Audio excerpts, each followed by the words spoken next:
Welcome to We're Gonna Run It with Joe Lisi and Terry Bowden. You're listening to We're Gonna Run It. What's your game plan? Can they run, but will they run? If you want to run the ball, you got to give it to a guy that's a running back. Gutless. We're gonna run it. We're gonna play blue collar. Enjoy it. I said it. Have a little heart and have some stones. We're gonna run it. If you want to throw an RPO, you got to run first, pass second. That's why it's not called a PRO. It's an RPO. You got to start with a running game that puts people on their heel. Take a look at my algo. His algo is used with all data from last year. You're so smart, you're stupid. We're gonna run it. And the people that believe that talking head are even stupider than what I thought. I said it. If you want to run the ball, you got to give it to a guy that's a running back. You got no shot to get back into the series. No shot.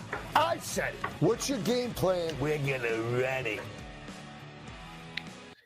And we're going to run it right into week number 6. Joe Lisi and Terry Bowden breaking down all the top 25 battles. The big one on tap, Coach, I think takes place in Tuscaloosa. Top-ranked Alabama, fresh off their win in Georgia. They snapped the Bulldogs' home winning streak at 33 games. But they lost to Vanderbilt last year, 40-35. That was a game in which Vanderbilt snapped a 23-game losing streak. Now Bama comes back home. They're 40-1 straight up, dating back to 2020 with Nick Saban. Their only loss came at the hands of Steve Sarkisian and Quinn Ewers a couple of years ago.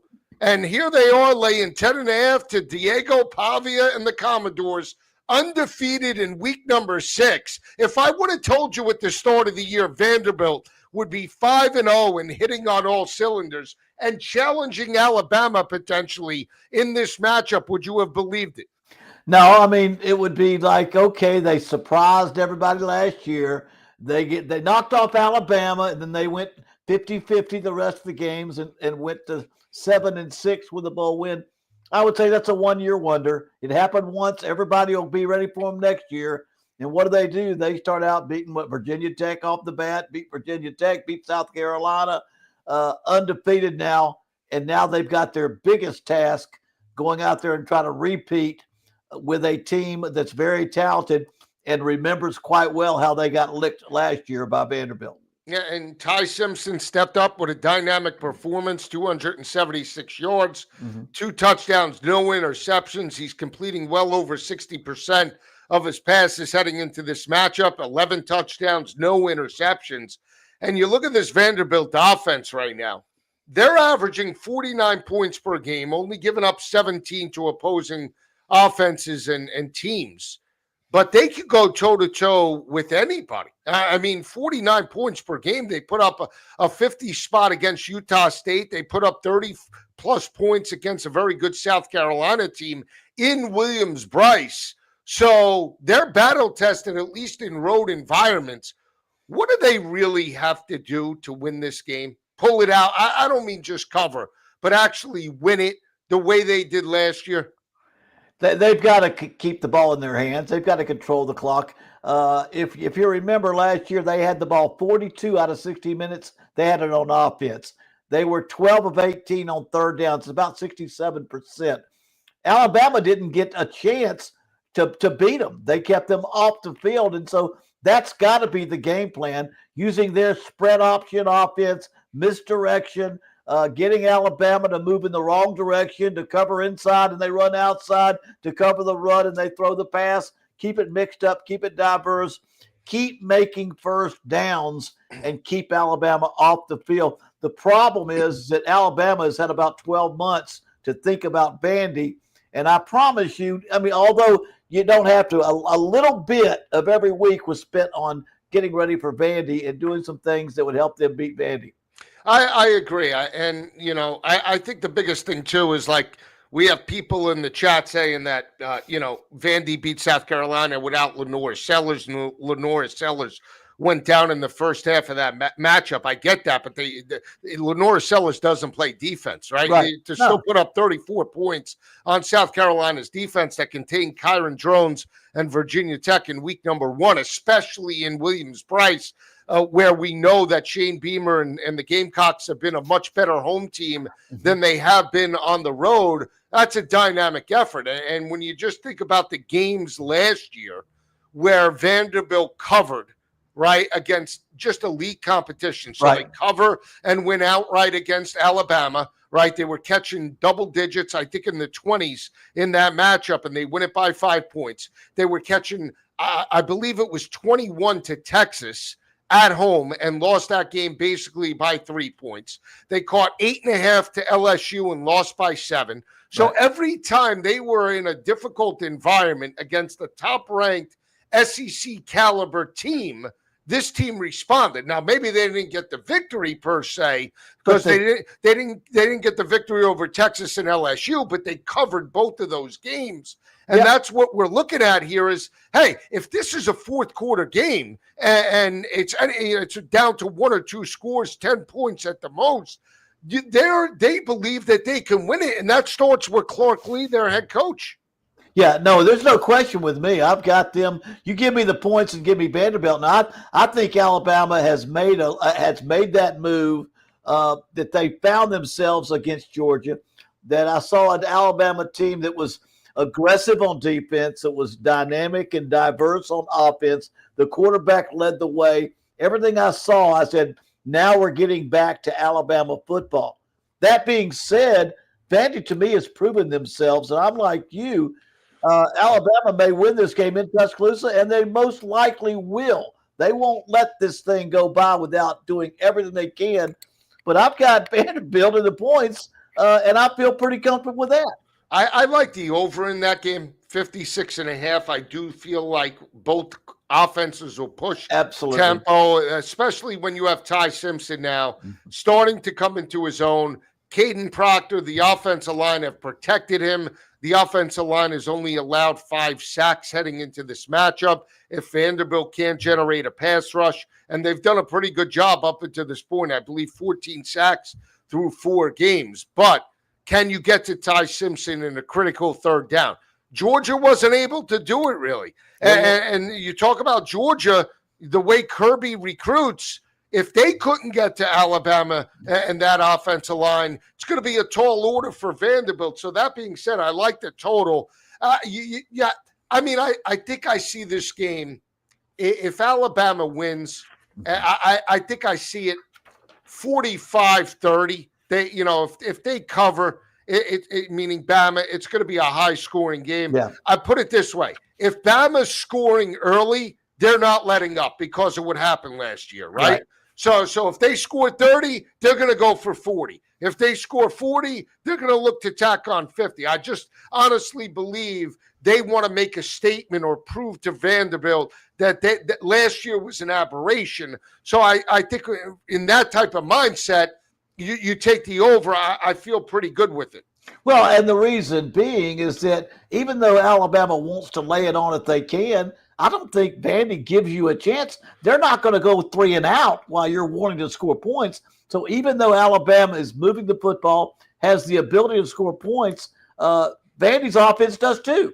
Right. So that's why you get the over, and that's why Alabama they can't score, and just and keep Vandy from scoring. They can get the lead to the point where Vandy can't keep up, and I think that's what the case is going to be, that they're going to get a lead that Vandy can't catch up with.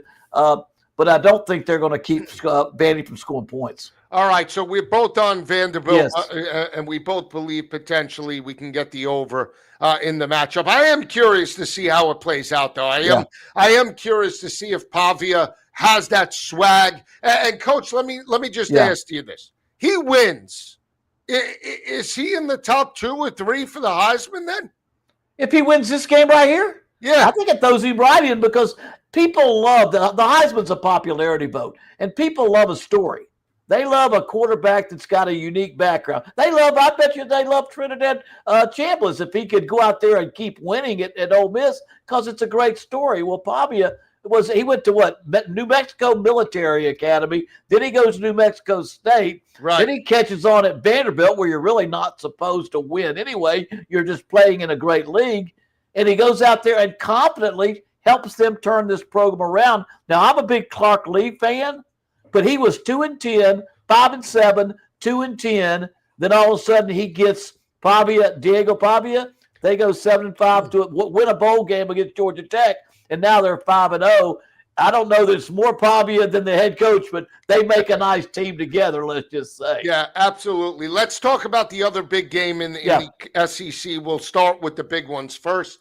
Texas and Florida. I look at the line open up on Sunday and I see 7.5, and I'm like, okay, I get it. You know, Texas coming out of a bye week, they should be favored, obviously. Yeah. You know, first road game for Arch, but are we putting too much weight into the home field advantage for Florida? I mean, you know, you think about the matchup against Miami, one-dimensional, 0 of 13 on third down conversions Right. for DJ Lagway, the 5-interception game against LSU, and here comes Texas into town with supposedly, you know, one of the best quarterbacks and offenses in all of college football. They haven't shown it up until this point. No. And this is a game where Texas last year beat them up. Now, Lagway didn't play, but with Quinn Ewers and that team, they put up 49 points.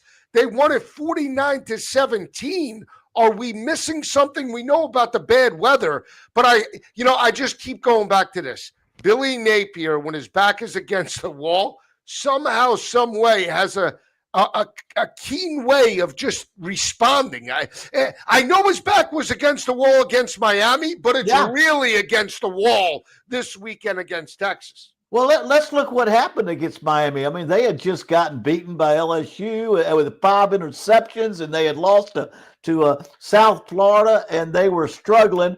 And they go to Miami, undefeated Miami, and they're down 13-10 into the fourth quarter, and Miami has to make a fourth down stop where they go ahead against Miami. Then, of course, Miami drives it down and scores, and then tacks one on at the end. But really, you're talking 13-10 there going into the fourth quarter. I can see that happening. They have a very, very good defense. They have the talent. And I think, I've got Alabama winning by a touchdown in the fourth quarter. That's the way I can see this game playing out. I think it's an under. I think both teams, and I think, first of all, I don't think Texas right now has the lead offense. Arch Manning is a year away, and I'm more concerned with the accuracy on his short passes as I am anything else. I don't see it he's quite ready to be what they thought he would be. And much of Texas's offensive reputation preseason was built around Arch Manning. So I think they're they're above average, but not a great offense, but they have an elite defense, and Florida has a very good defense. Now, how much weight are we putting into the fact that there might be bad weather? Does that bother you in any capacity? You know what? I lived in Orlando for 10 years, about an hour and a half from Gainesville. It rains every day, but it never rains very long. And of course, coaching here's what happens. If it's constantly raining nonstop, it affects the game on an artificial surface or even good grass. If you've got 7 or 8 balls, you checked in to the officials. If it's not raining heavy, they just change the balls out every other play. It's not a real big factor. In fact, it can be an advantage for an offense because receivers know where they're going to cut and the poor defensive back. Right. I don't think the rain will be a monsoon type rain that it's just pour. It would have to pour nonstop and affect both teams. And now you got a chance for anybody to win because turnovers come into play with that. Turnovers are the thing that would come into play. I agree with that, and I'm going to go contrarian. I'm going to take the points with Florida, right? But I really like the over. I don't know, something. I mean, the way I look at it, if I'm wrong on Florida, Texas blows them out. Texas puts up a 35 spot and wins it 35-17, and you get 52 points, and there you go. There's the breakout performance for Texas. If Florida wins or Florida's in the game, to me, they're going to have to score more than 10 points. They can't go in complacent the way they did against LSU, the way they did against Miami, and hope to do that in their house. Now, maybe I'm wrong. They were dead under against USF. They were dead under against LSU. They were dead under against Miami. I get that. But this was a team they didn't have a defensive answer for scheme-wise last year, right? They almost got ripped on the road for 50. So we'll see. I mean, if you even have a little regression, I think we can get over the 41.5. That's the way I'm looking at it. I'll take the shot with the points in Florida. It's not obviously a best bet of mine. Neither is the Vanderbilt game, but I really do like the points in Florida and Texas. We'll see how that plays out. I got to touch on this. Yeah. Clemson and North Carolina. Clemson has won 6 straight against the Tar Heels. They haven't played since 2023. The last 4 victories by the Tigers, those dominant years, they've won by 12.2 points per game. This is a must-win for Dabo just to erase all the negativity. Right. What are we thinking about in this matchup? Cade Klubnik has to take off where he did a couple weeks ago. 363. If you can't put up points on this defense, just wrap it up and the season's over for Clemson, no?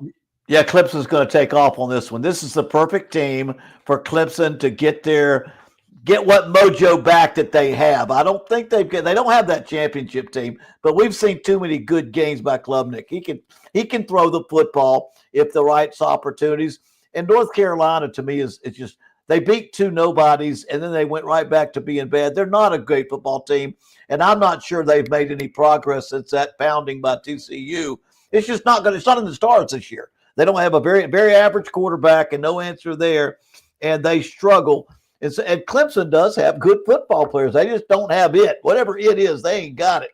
And that starts with it starts with the running game. They have lacked the running game now that they need to have.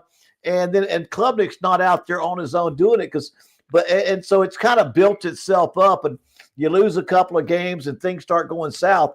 And now, but I think because of I just think they get their act back together in a big way against North Carolina, mainly not because Clemson is back in the hunt for the conference championship, because I just don't think any way North Carolina is going to be a real good football team this year. Well, you bring up the rushing attack. Yeah. 116 yards per game. Yeah. That is their worst total dating back almost 10 years since prior to 2016. That's how bad. And the run for Dabo started in 2014 when they had those great running backs, right? So if you think about that, it's almost probably the worst rushing performance since maybe the last 13 to 14 years. Yeah. Is that more on the offensive line, or is that more on philosophy or just lack of speed at the wideouts? I think it's philosophy. Garrett Riley, his background is air raid offense. That's his background. And if you look at air raid offense, running comes secondary. You look at what's happening at USC. Running comes secondary. All the answers in your mind as a coordinator go to throw the ball. Running's the last thing. You never thought it mattered that much. And that's not Dabo's way of playing football. And if you remember, when they won those championships, Tony Elliott was the offensive coordinator. Right. And, of course, Jeff, who was the Jeff Scott. Jeff Scott was the co-coordinator, but Tony Elliott called the plays. He was the running back coach, and they ran that football. They're going to run it. They're going to run it, and they ran it. I just think it's philosophy, and Dabo's going to have to stick his nose in there and demand it, because I think he's very much, I bet he's questioning every coach on that staff better get ready to go, because he's going to demand it, or we're going to see a new staff.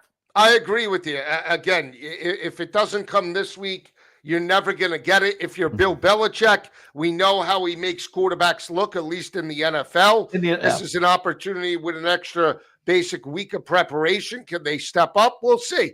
Clemson has had 2 weeks to think about this game. Yeah. And now is an opportunity to erase the first 4 weeks, get back on track. I don't like the game in any capacity. If I did have to pick, I would take the over, just hoping that Clemson's offense bounces back and you could get over that total in Chapel Hill. It wouldn't shock me if potentially North Carolina could be shut out in that matchup. Here's another one. Yeah. I like Wisconsin with the points plus the 17 over Michigan. Not a knock on Michigan in any capacity, but I just think in this type of matchup, a blue-collar type of game, I'm willing to take a shot. 3 touchdowns, or basically 3 scores. Uh-huh. That's what I'm willing to do, with the points. I think they could be live. I even like them from a first-half perspective. But any thoughts about Wisconsin and Michigan? No, I think you definitely 17 points. I definitely like Wisconsin. Now, no, I mean, I mean, Michigan, yeah, you get the win. Michigan, but Michigan is still. I got a young quarterback that they're feeling their way through. Wisconsin is struggling a little bit and scoring a lot of points, and so I could just see this game. The 17 points, I don't see Michigan pulling away. Wisconsin's not that bad. They're not doing the things they need to do to win the big games. Michigan's got a little better football talent. They've got a quarterback that I think everything I see suggests to me that he's going to be outstanding. But I think as an offensive philosophy, they're not going to put the ball in his hand and say, you go throw it and make every play yourself. I think they've got enough of a football team that they play defense. They extend the lead, but Wisconsin's going to keep it within 17. I agree. It's now 17.5 across multiple books. I'll take the 17.5 with the Badgers. I'm not sold whether it be Billy Edwards that's been banged up, or Danny O'Neal. I just think it's a lower scoring game, and they look to grind it out in terms of, 21-17, 17-14, that type of game, ugly, blue collar, and let's get out of Dodge. Now, here's one that you and I talked about during the week in the SEC, Georgia, Kentucky. I like Georgia a lot here. They've won 15 straight against Kentucky. They won the last 4 by an average margin of victory of 16.5 points per game. Last 4 games in Athens, Coach, they have won by 26.2 points per game. They're still running the football over 200, 6.8 yards per carry last week. But you got a freshman quarterback, a team in Kentucky that is 0-2 in the conference. Look, bad matchup. Maybe Georgia doesn't cover, but I'm betting that they win it by 28 or more. I'm with you there again on this one, too. This is not a good time to play Georgia, and they've got the team to lay it on, and Kentucky's now got a quarterback they don't feel good about who's replacing their starter because he's injured, and they're just going to try to get through this thing. If I'm Kentucky, and you go, Stoops is a defensive-minded coach, and so he's going to want to slow it down on offense to keep the ball moving slowly, to try to stay close and hope it's not a runaway early. But I think Georgia has the team and the incentive to lay it to them on this one, and I think Georgia can name their score, I think, in this football game. I agree. I think they could put up a 50 spot. Wouldn't shock me. We saw them, go a little lower scoring against Ole Miss's offense earlier in the year. This is a different animal. They're starting to break down, and I just don't buy in. This is a game that you like, and it's Cincinnati and Iowa State, Coach. It's a good game. I like this game at 12 o'clock. You got Rocco Beck and Iowa State undefeated, the team to beat potentially in the Big 12. Satterfield and Cincinnati, never easy in Cincinnati, no matter where they are. 55.5 is the total, but the Bearcats are favorite at home over the Cyclones. You're all in with Iowa State, aren't you? Yeah, I am, because I think I've seen them win so many close games under Matt Campbell, and the way he coaches the quarterback. Rocco Beck plays like his quarterback, his coach coaches. I see that's the type of game. Now, I'll be honest with you, Satterfield in Cincinnati, that's a very good football team, and I can see why they're favored. But I just have a lot of confidence that when it comes down to it, Campbell and Iowa State will find a way to win this game. Because to me, a 1.5 is like a toss-up. It's like, who's going to win the game? And so I've got Iowa State winning the game, and I just feel like they're going to win it. They're most likely going to win it by more than 1.5. Yeah, I agree. I lean to Iowa State in the matchup. Again, another game I don't really love. I'll be watching. Maybe you could dive into it from an in-game perspective. How about this one? Let's talk about Virginia and Louisville. Down to 6.5. This is a great game. It's a hard one to pick. The 61.5, Coach. I mean, we have both the offenses hitting on all cylinders. I do feel that Louisville plays a little bit better defense. They're a little bit more physical in run support, but you have two quarterbacks in Miller Moss and Chandler Morris lighting it up. You got Louisville's offense right now averaging 38 points per game, only giving up 18 points to opposing offenses. Miller Moss, 5 touchdowns, 3 interceptions. They could run it, though. They love to run the football. Louisville, 130 yards per game, but 4.2 yards per carry, 9 rushing touchdowns. They're at home laying a touchdown. Are you taking the points or are you going to lay it with Louisville in this matchup? I've gone back and forth on this one. And I'm gonna go with Virginia. I've kind of fallen in love with their quarterback, his ability to throw the football and be accurate on his throws, but also run when he has to. I love the offense and the way they're playing defensively. They're running the football as well. You know, Tony Elliott, I mentioned, he's going to run the football, and he's doing a great job. They too have gone to the portal and NIL money and transformed their football team a good bit. Louisville has played 3 G5 teams and won easily. Then they played their first really Power 4 team in Pittsburgh, and they were down 17-0.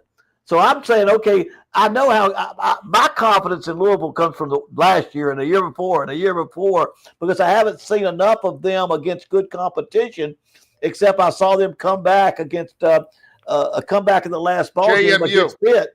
And the way JMU they came back and JMU. Well, that's still a G5 team. Right. The 3 teams they beat were G5s, but they came back, and then they were behind against Pitt, but they came back and won it in the fourth quarter. So just for that reason, I say, you know what, I kind of like Virginia a little bit more. I'm gonna take Virginia to win this game and take the points. And I think that but it's a hard one to pick. I flop because I'm a big believer in Jeff Brom and what he does at Louisville, because at the end of the year he's out there playing very close to getting in the conference championship. He is. I'll say this, you know, which quarterback do you buy more into? Miller Moss, has struggled at times, especially at USC, or Chandler Morris that stepped up with a dynamic performance.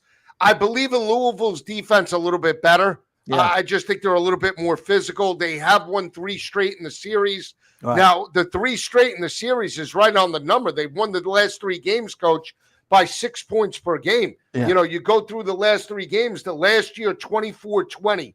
The 2 years ago, 31-24.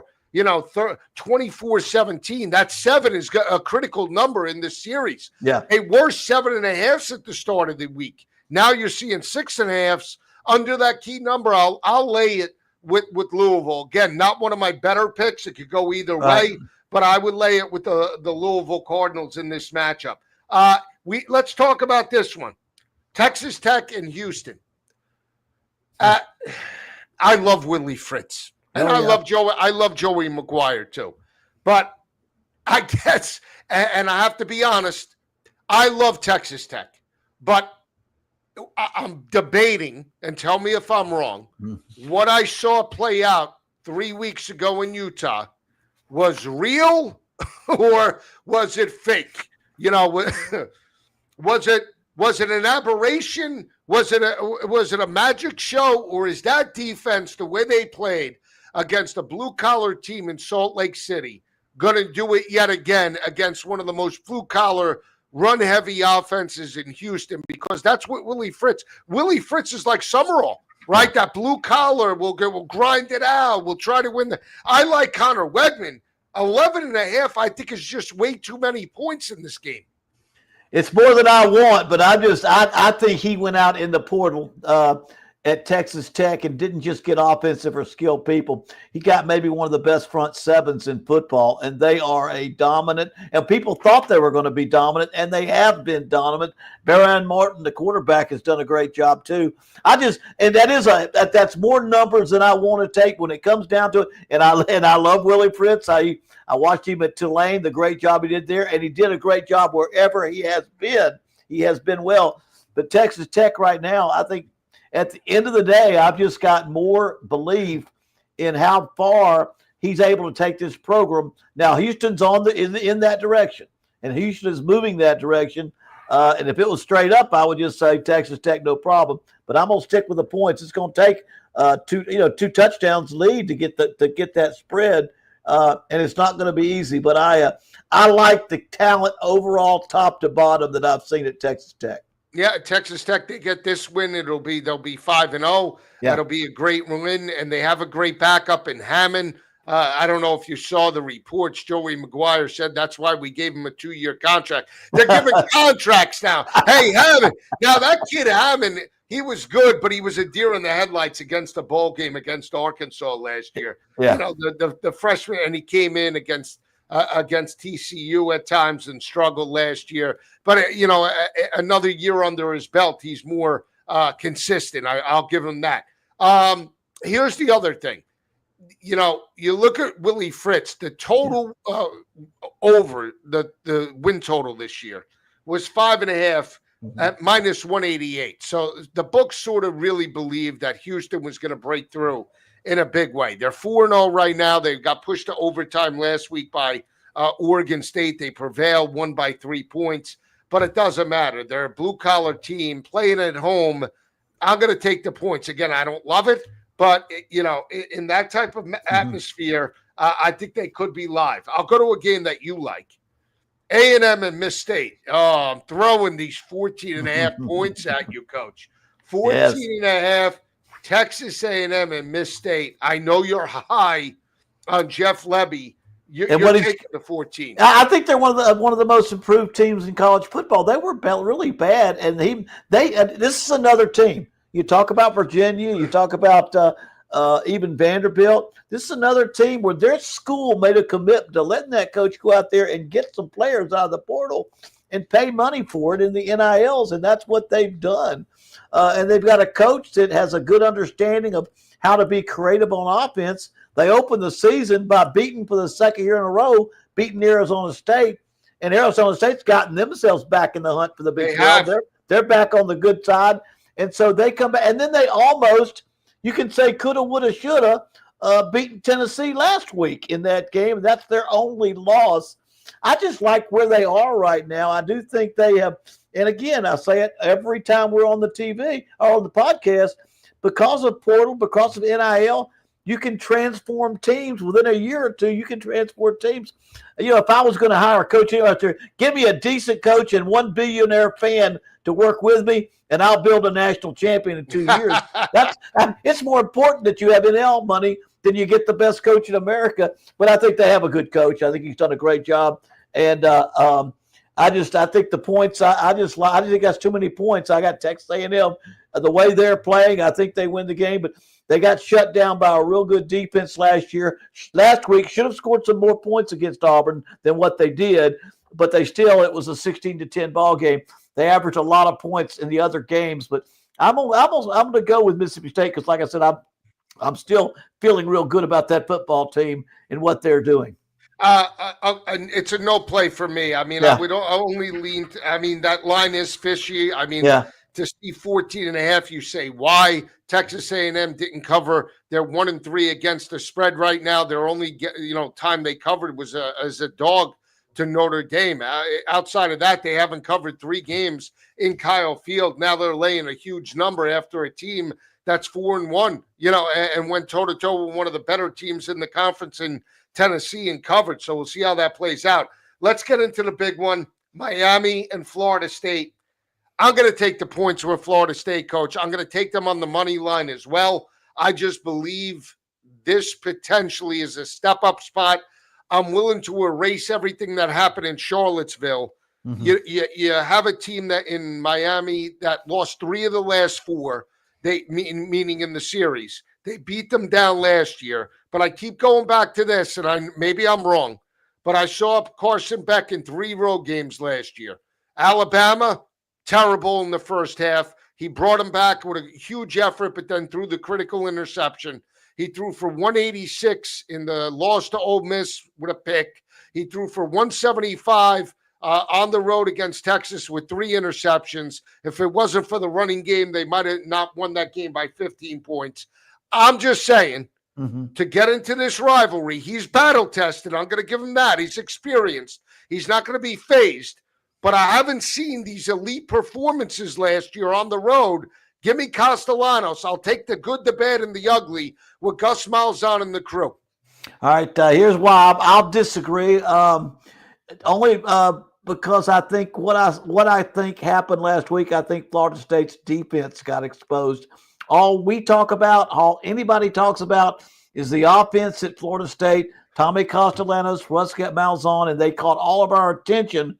We weren't really watching that defense, I don't Right. believe, because Alabama was playing catch up the whole game, different game plan against their defense. They played two cupcakes that you can name your score, you can shut them out, and then they go to University of Virginia. When they got down 14, and then they came back, scored boom, boom, boom, and went up 21-14 in the second quarter. I said to myself, okay, they got through they fumbled a couple of times. They weren't ready to go, maybe a trap game. Now they're locked in. This is going to be a wipeout. Boom. Last drive of the first half, Virginia goes like 75 yards, 14 plays. First series, the next half, they go 75 yards, 12 plays. Right. Next series, the second half, they go 18 plays and 75 yards. Score, score, score, the length of the field, and Florida State defense had no answer. I didn't see fluke. I didn't see upset. I saw some problems defensively. Now, I will say this. It was unfortunate that every time Tony White went to a press conference, everybody asked him about the UCLA head job. And I said, and the bad thing about Tony, don't answer. Just say, I don't know. He had he had so many answers. He never brought it up, but he had a ton of long answers to us. Say, hey, that's not how you get out of those conversations. That's too long. That's too long. He's invested. He likes it. I think they protest too much. But anyway, the good thing is he won't be getting a lot of interviews asking him about the UCLA job unless he goes out there and knocks off Miami and plays great defense. Right now, I just think it's Miami and 4.5 points. I'm taking Miami. Yeah, we'll see how that plays out. I mean, let me ask you this. Yeah. Based off of that, then, would you be shocked if it's a lower scoring game? Like a I don't know, a 24-17 type of game. Would you be shocked at that or no?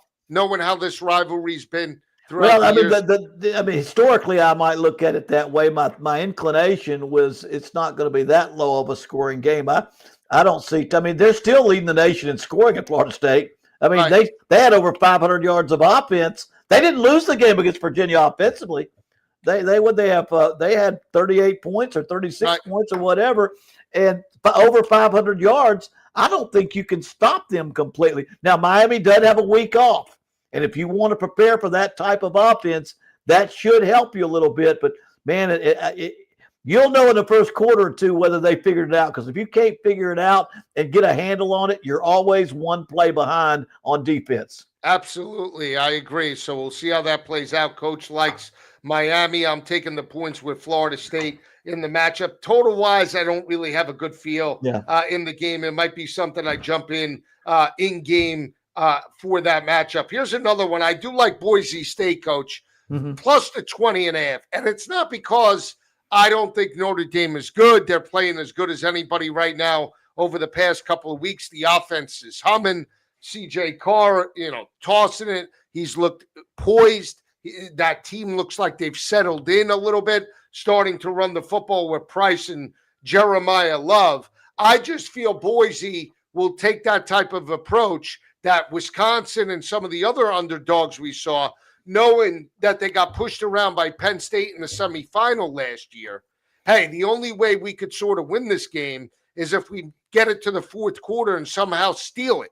So I'm expecting long duration drives, 8-9 minute drives, wait until we're down to 3 or 4 seconds on the game clock.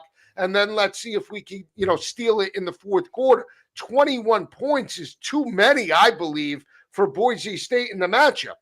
I agree. I'm with you all the way. I just don't think they've got 21 points. They're going to get beat by 21 points. I know they talked about going for the first time. Most of those players and the coaches have ever gone to South Bend to play football. Under Touchdown Jesus and under the Rudy Show and the Golden Dome up top, all that stuff. The coach even said we're going to go up on Friday and walk the field and get comfortable in that stadium on Friday. He's got the right idea. When I was at Clemson 3 years ago as an analyst, we played Notre Dame at Notre Dame, and even as good as we were at that time, we made sure we went up there and walked the field and got comfortable there. That way you don't go in on Saturday and your kids are all big-eyed about the atmosphere, because it'll be a great atmosphere. It is one of the most fantastic places to play football that you could ever imagine. But I think Boise State will be ready. Their coach knows what he's doing. That's just too many points for Notre Dame to beat Boise. Boise's going to be able to run the ball and they've had some pretty good success with their offense too. Absolutely. So we'll see how that game plays out. I believe it's a 3:30 kick in South Bend. Total is 62 and a half. I would go to the under for me, just because, again, can Notre Dame get to 62 and a half? Absolutely. Their defense has shown at times to give up huge chunk plays against Miami and Texas A&M. They sort of limited that against Arkansas just because they were up by so much. Arkansas basically tossed it in the third and fourth quarter.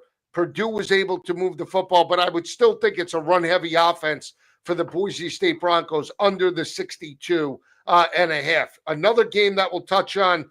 Let me ask you about this. Minnesota and PJ Fleck going up against Ohio State, to me, best defense I've seen all year. The way they were able to contain Washington, I was very impressed. I was very impressed against Texas. They, to me, have the best defense in college football. When you have a team that has been beaten down by another, like Vanderbilt, right, where they lost 23 straight to Alabama, like Kentucky that has lost 15 straight to Georgia. When you have that type of mentality from a losing team, what can you do if you're PJ Fleck to elevate this team and get them motivated to at least cover this 23 and a half against the best defense in college football? Well, I think they will. I think and I coached against, TJ was at Western Michigan when I was at Akron, and we coached against him, and I watched him on the sideline, and I studied his film. He really did. He's kind of a cocky son of a gun he always has a strategy. He always has something, row the boat. He always has something. He will have his team motivated, and they'll come out and play. They'll play Ohio State great for a half. Then Ohio State's just going to pull away. I'm not so sure I think Ohio State's going to necessarily pull away that much because he'll have them playing they're playing lights out. There'll be a great start. Minnesota will keep it close. And then that's when it seems to happen. When you build your kids up and it's mostly motivation and inspiration, and all of a sudden the Ohio State talent begins to take over, that shows in the second half. But he will have his kids ready, and he will have them motivated, and they'll be spitting fire and believing they can win. But Ohio State is just too good. I just don't think. I think the points are a little bit much. But anytime I see a spread and it's real high, I take notice. Yeah, I'm just looking right now. I just want to see what it is. 1, 2, 3, 4, 5. You see, and I don't. They vacated a win, so it says 5 straight. It's not 5 straight. The last time Minnesota beat Ohio State came back in 2000, where they won 29-17. It's been 1, 2, 3, 4, 5, 6, 7, 8, 9, 10, 11, 12, 13 straight losses. Yeah. The vacated win. We're not giving vacated wins. They lost the game 52-10. That was back in 2010. It had to be with Tressel, right? I'm thinking back in 2010. I mean, come on. They got absolutely kicked in the chops. That would have been Tressel. That would have been Tressel. So, I mean, 13 straight games. I mean, they've been abused. Again, the problem that I have, and typically I would take the points, Coach, right? But seeing that defense by Caleb Downs, they held the number 1 ranked third down offense in college football to 20% last week. I mean, and that was the number 1 right. What is Minnesota? Minnesota's coming. Now, Minnesota, I'll give them credit. They won 31-28 over Rutgers. But as you know, Rutgers is not Ohio State. No. And that's a different talent level. So can they cover that 23.5? They can. I want to take the points. I just can't do it because of the matchup. Let's talk about another game that you and I broke down earlier in the week. And we'll see where you stand picks-wise on this game. We went through Georgia. What do you think about – I'm just looking here. Let me just double-check this. I just want to get your thoughts about the situation with Rich Rod. He plays on Friday, okay? He's going with the freshman, right? Do you feel like Rich is like he's looking at year 1 as a rebuilding year? just overall. Let me find the talent that fits the program. Let me find the guys that meet my scheme, and I could worry about it in year two in respect to that. So that's why he went with the freshman a couple of weeks ago. Nico Marichal is redshirted. Give me your thoughts about, his mentality into how he coaches. Well, he's not kind of revealing himself. I think he sees that he's building for the future. He does not have, I don't think he has a lot of power for talent on his football team. And I think he knows that. When they played Ohio, they really didn't do a thing. And then they were 10 down against Pitt and came back and won the game. And that was big. That may be his marquee win for the season because it's been ugly since that time with Kansas and Utah. And now he's got a second quarterback. I think he's just going to try to keep his kids from falling out, keep them trying to fight hard, pick up a win here or there. I don't think it's going to be against BYU, but he'll pick up. But I don't think he's got a lot of bullets in his gun this year. And I think he'll do the best. He'll do the best that he can. But it might not be pretty this year because they didn't leave him much, and he doesn't have a lot. And West Virginia is one of those schools because I went to West Virginia, right? And my dad was a head coach at West Virginia. Not only that, I went to grade school, junior high school, and college in Morgantown, and they don't have the resources as a state and as an institution to have the big NIL money. They do have a couple of real rich boosters in that state, coal mine operators and things that own. They need to put some money in the NIL play, and they need to go get them great players because I guarantee it, even back before there was NIL, and you think of some of Rich Rod's great teams when he was there before, I mean, he had Pat White, he had Slayton, he had some player, the fullback that I used to love that played there. He had some outstanding football players, but right now he's having to use mirrors with that football team, and offensively, it doesn't look good. He's like Copperfield. He's got to do it with smoke and mirrors. That's right. That's all he's got. You got to throw it together. Back in the day with Robert Walker, they used to have, and back, I tell you, even before him with Neil and Jake the Snake Kelchner. Remember they knocked off Miami and Morgantown. That was back in 1991. You can't get better than Jake the Snake. But they used to have Rashawn Vanderpool and Johnson. Remember, I forget his first name. Rob Johnson, I believe it was Johnston, the quarterback for West Virginia. They had them all. Amos Zeraway. They had some great. Yes, they've had some outstanding players. Yeah. Well, they used to be able to go. Before there was NIL, they used to be able to go down to Florida. And Doc Holliday was the assistant coach there for Don Neal. Doc Holliday. Yeah, Marshall. Doc and I played together at West Virginia, but they would go to Florida and because you only have 1 million people population. You got to put half the counties in the state don't even have, they play 8-man football. There's just not enough people playing football to get, 1 or 2 recruits out of the state. But like I'm saying is right now, he's got to overcome that. He's got to win but now he is a pretty good offensive. He's not I don't want to say genius. He's just a very smart, knows what he's doing offensive coach.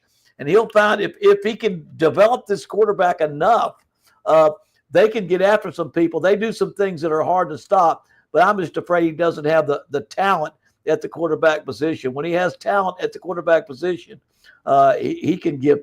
It's kind of like Malzahn. They run a very similar type of offense that just drives people crazy. Absolutely. I will say 2 of my better picks, I'm going to give them out. I like Washington, and I know people are saying Maryland is good. This is a tough place, to play. It's a 3:30 kick, so I don't think time-wise that'll affect the Huskies in any capacity.